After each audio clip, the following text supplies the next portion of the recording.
Stéphane, merci Marco pour cette gentille invitation et merci pour la qualité des débats qu'on a eus ce matin. J'espère qu'on arrivera à garder le même niveau, commencer par moi.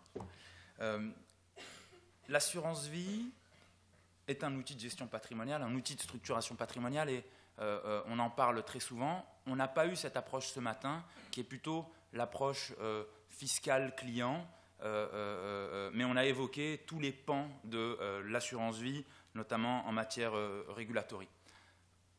On a une chance aujourd'hui, c'est que cette activité d'assurance, ça reste une activité qui est énorme en Europe. Si on regarde la taille en termes de part de marché de l'assurance en Europe, on se rend compte que l'industrie de l'assurance européenne est la première industrie dans le monde, devant les États-Unis et devant l'Asie, avec 36% de part de marché. L'assurance vie, ça représente des encours sous gestion de 8 500 milliards. 8 500 milliards en fin 2013, c'était à peu près 60% du PIB européen. Donc autant dire que le poids de cette activité dans l'industrie ou dans le paysage économique européen est très important. Et en termes de flux, c'est 1100 milliards par an qui sont collectés par les compagnies d'assurance, vie, non-vie, épargne, prévoyance, tout inclus. C'est 1 million quasiment de salariés directs en Europe. Autant dire que cette activité a un poids très important vis-à-vis des réglementations et vis-à-vis des régulateurs locaux et que ces discussions se font de plus en plus au niveau communautaire et on l'a vu, la majorité des textes qui étaient évoqués ce matin sont plus des textes communautaires avec des transpositions locales que des textes locaux, sauf exception, la Belgique. La Belgique est souvent une exception. En termes de répartition en part de marché, on se rend compte que le contrat unit-linked a une partie quand même assez importante, mais aura vocation à se développer de plus en plus. Et je pense que tous ces textes, tous ces nouveaux textes qui arrivent ici à Luxembourg vont nous aider à pouvoir développer, à pouvoir pousser ces solutions auprès de nos clients, que ce soit des institutionnels ou des clients privés. Donc, l'idée, je suis vraiment désolé, je me rends compte qu'à chaque fois qu'il y a des slides écrits petits, je suis le premier à le dire et j'ai fait exactement la même erreur. Donc, j'essaierai d'être assez didactique sur le sujet. Le point était d'essayer d'évoquer une situation patrimoniale d'un client résidant dans un certain nombre de pays successifs, France, UK, Espagne, et avec une situation patrimoniale unique. Il a 20 millions d'euros d'actifs sous gestion, il a 5% de revenus via un dividende annuel, il a besoin de 500 000 euros pour financer son train de vie chaque année, et il n'a pas d'autres revenus. Et on va essayer de comparer la situation de ce client dans une structuration via un contrat d'assurance et lorsqu'il détient ses actifs en direct, et on va essayer de regarder quels sont les principaux avantages de l'assurance vie en droit comparé, avec plutôt une approche fiscale. Donc, sur le marché France, on se rend compte que le marché France à Luxembourg, c'est à peu près 33% de part de marché. C'est un marché très important et historiquement et naturellement assez important. Et on se rend compte qu'en termes d'opportunités et en termes de force, c'est en France le couteau suisse du wealth planning. C'est l'outil de gestion patrimoniale qui est le plus utilisé. Il n'y a pas un client français, enfin si peut-être quelques-uns, mais 69% des ménages en France ont un contrat d'assurance. Ça représente 1800 milliards d'actifs sous gestion, et autant dire que la dette publique française, si on cherche à savoir où est-ce qu'elle est, il suffit juste de regarder auprès des compagnies d'assurance. Donc, c'est un outil essentiel pour optimiser l'impôt sur le revenu, pour optimiser les droits de succession et pour optimiser l'ISF. On a quelques limites et quelques sujets à Luxembourg via le contrat d'assurance. Le fait que, historiquement, on devait avoir un fonds interne dédié avec des mandats de gestion. On pouvait avoir des fonds externes, mais on n'avait pas la même souplesse que pouvaient avoir certaines compagnies d'assurance en France. Et il y avait un impact fiscal, notamment sur le paiement des dividendes, avec des retenues à la source, que j'espère l'Europe sera capable de gommer comme elle l'a fait dans l'industrie des fonds. Mais avec l'opportunité qui a été évoquée ce matin par M. Virion et les fonds d'assurance spécialisés, je pense qu'en termes d'offres, on va se retrouver en France dans une situation où on pourra assez facilement contrer toute la concurrence des acteurs locaux. Et en menace principale, l'instabilité fiscale, On a pu avoir au sein d'une même année 3, 4 lois de finances rectificatives et changer complètement de régime, et prendre le régime des plus-values sur valeur mobilière. Il y a un régime en France, il n'a jamais été appliqué, il a été remplacé 2 fois. Et donc, on a eu de la chance, 2015, on a été préservé, mais ça fait partie des principales menaces. Donc revenons sur notre charmant monsieur, 20 millions d'euros, 5% de rendement par an via un dividende, un besoin en financement de train de vie de 500 000 euros et pas d'autres revenus. En direct, il se retrouve dans une situation où il génère 1 million de dividendes par an.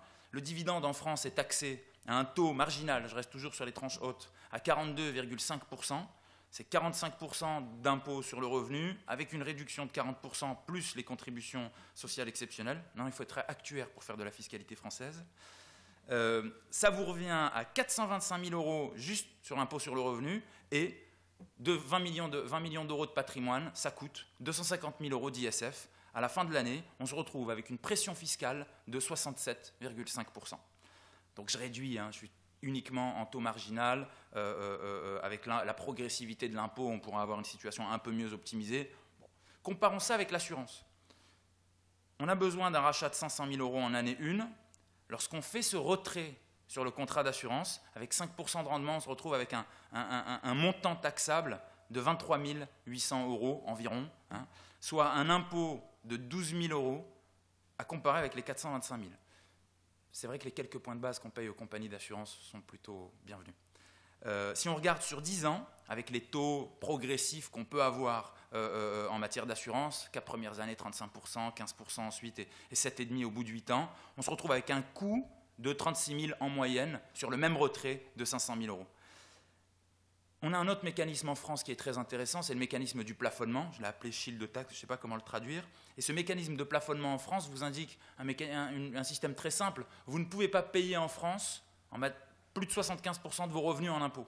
Si on part sur le principe que les seuls revenus générés sont ceux afférents à ce rachat de contrat d'assurance vie, 75% des 23 000 euros de revenus, l'ISF sera limité à 18 750 euros, soit un impôt total sur la même opération et le même besoin, 30 000 euros à comparer avec 675 000.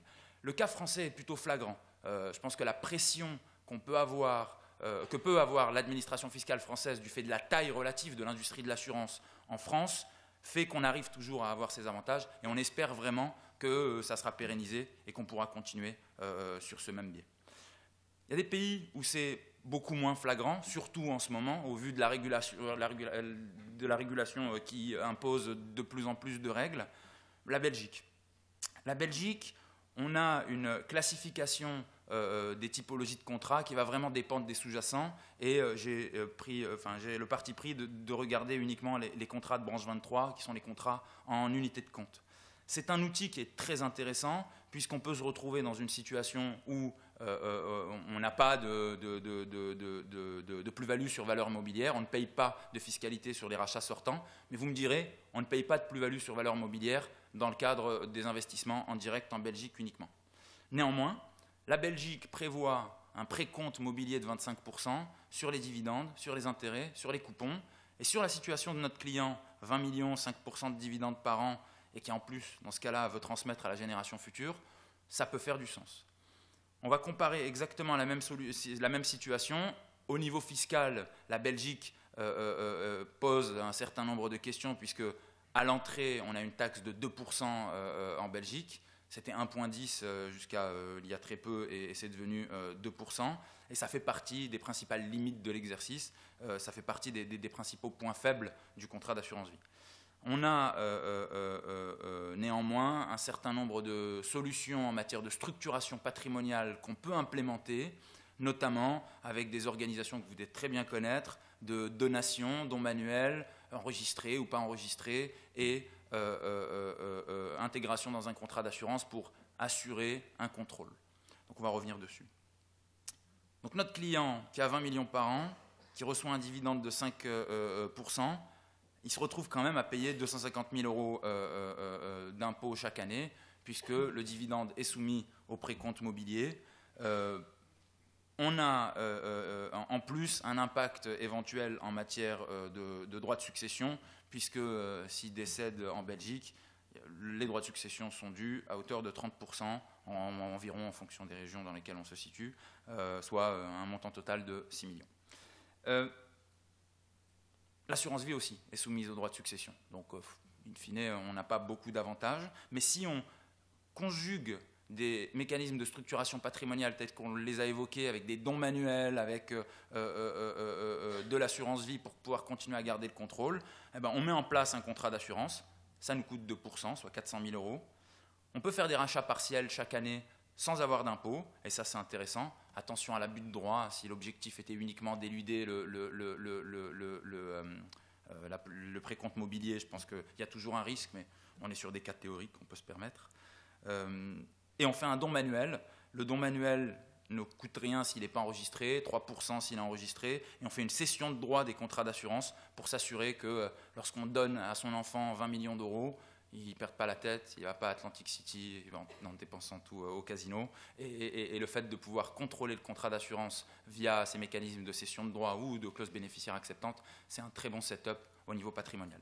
Donc le paysage belge est beaucoup plus difficile et un peu moins clément au niveau fiscal que ce qu'on peut voir en France, mais continue à garder un certain nombre d'attraits et nous permet de pouvoir réfléchir en matière de structuration patrimoniale à plein de solutions.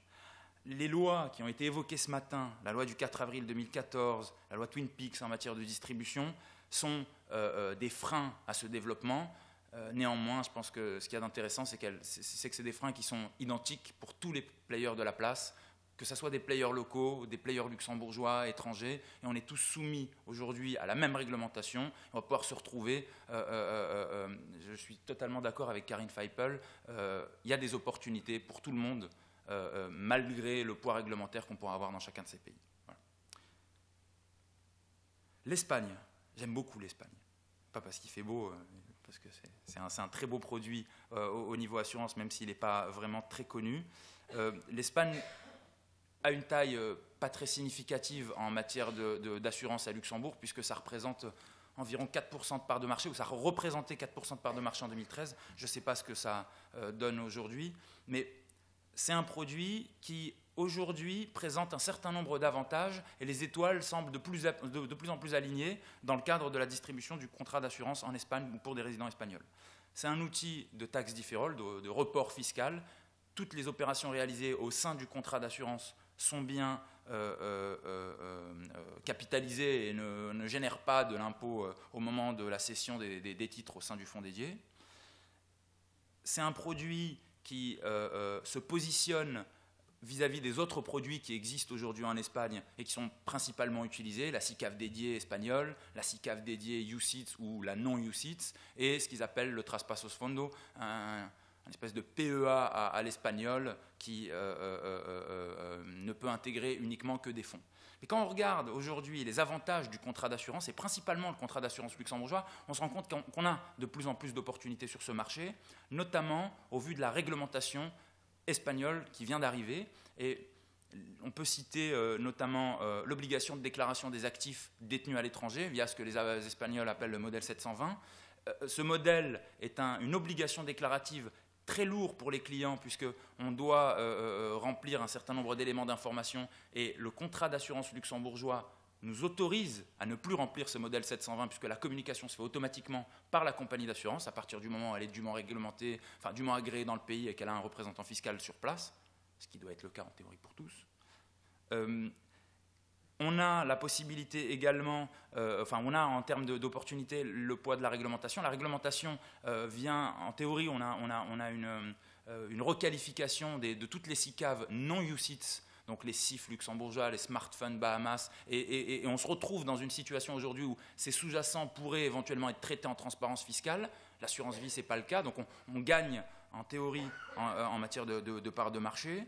Et donc, si on regarde les étoiles, pour le marché espagnol, selon moi, elles sont toutes alignées et on pourra avoir de plus en plus d'opportunités pour ses clients. Le produit n'est pas suffisamment connu. Les challenges en matière de distribution n'en seront que plus gratifiants. Et je pense qu'à côté des SICAV, l'assurance vie a totalement sa place, principalement du fait de cette reconnaissance européenne dont jouit le produit. Donc, Sur la situation de notre client, 20 millions d'euros et 5% par an de dividendes, bah lui c'est pareil, il se retrouve avec les niveaux de plus-value valeur mobilière ou de taxation aujourd'hui à payer environ 240 000 euros de revenus sur l'année N, sur la souscription d'un contrat d'assurance, le fait d'avoir un calcul de prorata entre la part de capital et la part de revenus au moment où on fait un rachat, on paye 5 000 euros de plus-value sur un retrait de 500 000. Donc, si on est cohérent, on regarde sur 10 ans, ça revient à 27 000 en moyenne sur 10 ans. Donc, ça fait quand même un écart assez significatif et on peut vraiment réfléchir à l'opportunité de pouvoir proposer ce type de produit à tous nos clients espagnols. Il y a un avantage qui est mis en avant assez souvent par les compagnies d'assurance, je l'ai mis en tout petit, en fait non, c'est la même taille. Mais bon, il doit être en tout petit, c'est le sujet sur l'ISF. Il y a certaines régions en Espagne qui ont un impôt fortune. On a des structurations patrimoniales qui prévoient que lorsqu'on a un bénéficiaire acceptant sur le contrat, on pourrait éventuellement éviter de payer l'ISF. Attention à l'abus de droit, attention à la manière dont on met en place cette opération. Je pense que ça peut faire du sens de bien se faire conseiller avec des avocats pour vérifier si cet avantage en est vraiment un. Mais, or, l'avantage ISF, l'assurance vie, reste un outil très intéressant pour le marché espagnol. Le marché UK, je resterai assez bref puisqu'on a une présentation sur le UK tout à l'heure, mais le contrat d'assurance est un très beau produit également pour les UK, plutôt pour les UK resident non domiciled, mais ça fait du sens aussi pour les gens qui sont domiciliés. Contrairement à la France, on n'est pas du tout dans un produit qui marche à tous les coups. On peut se retrouver dans des casse-têtes fiscaux. Il faut vraiment réfléchir à la manière dont on recommande ça à nos clients. Néanmoins, ça fait vraiment du sens et je pense que l'opportunité de réfléchir à l'assurance est assez intéressante. C'est pareil, c'est un marché qui est assez nouveau. C'est un marché où beaucoup de compagnies d'assurance ont énormément investi. On a au moins une douzaine de produits disponibles aujourd'hui sur le marché luxembourgeois et c'est vraiment quelque chose qui est assez intéressant. En termes d'opportunités, le contrat d'assurance vie pour les clients UK permet de faire un rachat en différé d'impôt de 5% par an des montants investis. Donc chaque année, vous pouvez récupérer 5% de la mise initiale sans payer d'impôt. C'est un différé d'impôt, ce n'est pas une exemption, ce qui veut dire qu'au bout de 20 ans, il ne reste que de la plus-value. Mais souvent, les clients UK resident non domiciled ont décidé de partir et de rentrer dans leur pays d'origine et finalement, ils se seront retrouvés à financer leur train de vie sans avoir payé aucun impôt au UK. Ça nous laisse la possibilité aussi, l'assurance, de gérer avec un peu plus de flexibilité au niveau des actifs éligibles que la gestion qui est prévue aujourd'hui pour les UK resident non domiciled. Il faut savoir que la définition au UK de résident non domicilié, c'est quelqu'un qui a la possibilité d'être taxé uniquement sur ses revenus de source UK et pas sur ses revenus de source étrangère. Mais l'administration fiscale a une définition assez extensive de qu'est-ce qu'est un revenu de source UK. Donc il faut vraiment faire attention à ce qu'on met à l'intérieur du contrat, notamment, c'est un concept quel argent on apporte dans le contrat, notamment le concept de clean capital ou non clean capital, sans parler d'AML. Le client, tel qu'on l'a évoqué ici, il a 20 millions par an, toujours 5% de dividendes, il a besoin de 500 000 euros au UK. On l'a dit, avec l'assurance, il fait des rachats partiels, il ne paye pas d'impôt, puisque 500 000, ça représente, par chance, 5%. Il n'a pas de contrainte d'investissement à l'intérieur de son contrat d'assurance et il met les actifs au sens du commissariat aux assurances en termes d'éligibilité. On est néanmoins dans le cadre d'un mandat de gestion exclusif et on doit éviter toute immixtion du client pour éviter une requalification dans ce qu'on appelle le personal portfolio bond. Je dis que ça fait beaucoup de concepts, mais j'essaye d'aller vite pour comparer les situations dans tous les pays. Donc c'est un très beau produit et si on n'avait pas le contrat d'assurance sur la même situation, le client aurait dû payer, le client UK resident non domiciled aurait dû payer 37,5% sur tous les dividendes qu'il aurait rapatriés au UK. S'il ne rapatrie pas, en théorie, il ne paye pas. Mais c'est un beau produit, c'est assez intéressant. Donc l'idée, au final, c'est de se rendre compte que chaque pays a une souveraineté en matière fiscale. Chaque pays a la possibilité de taxer ses résidents de la manière dont il le souhaite. Mais il y a un fil conducteur qu'on arrive à avoir dans tous les pays, c'est que l'assurance vie jouit d'un certain nombre d'avantages et a toujours été préservée de toutes les réformes fiscales, malgré la pression de collecte d'impôts qu'on a pu voir en Espagne, en France, en Italie et en Belgique. Donc, on a des opportunités qui sont toujours présentes. On a un poids réglementaire qui est de plus en plus fort et de nouveaux challenges, notamment en matière de distribution. Mais on a quand même un produit qui fait totalement du sens pour nos clients et ça justifie assez facilement la croissance du marché luxembourgeois qu'on a pu voir sur les 5 ou 10 dernières années. Voilà. Merci beaucoup.